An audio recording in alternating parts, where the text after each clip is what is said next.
Komandan Kodim 0411 KM Letkol Infantri Noval Darmawan didampingi Pasi Intel Kapten Infantri Zainuri mengagalkan peredaran ribuan pil ekstasi pasca kecelakaan di Tol Lampung, tepatnya di jalur BKM 136 Terbanggi Besar, Bakauheni, Kamis, 20 November 2025.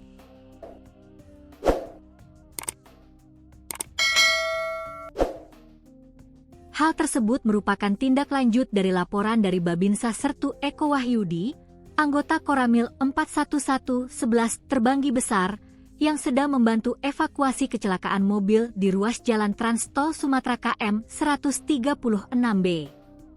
Nova mengatakan, narkotika tersebut ada di salah satu kendaraan yang terlibat kecelakaan. Saat kecelakaan terjadi, kata dia, Babinsa dan anggota Korem 043 Gatam Serda Juntak memeriksa kondisi kendaraan yang ditinggalkan oleh pengemudinya.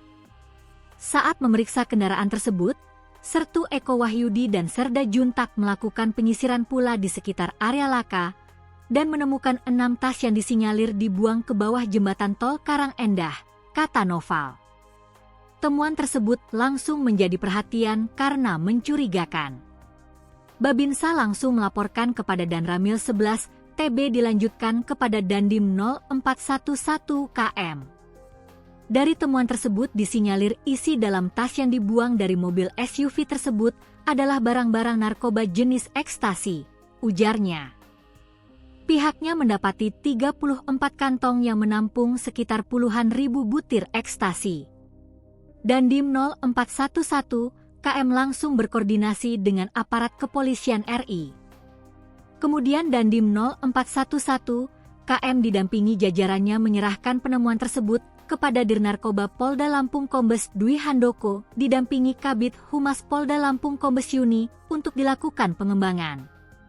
Saya selaku Komandan Kodim 0411 KM berterima kasih atas kepekaan anggota kami dalam lapor cepat, sehingga bisa dijadikan dasar bagi satuan kepolisian dalam mengusut tuntas kasus penemuan yang disinyalir narkoba ini, pungkasnya.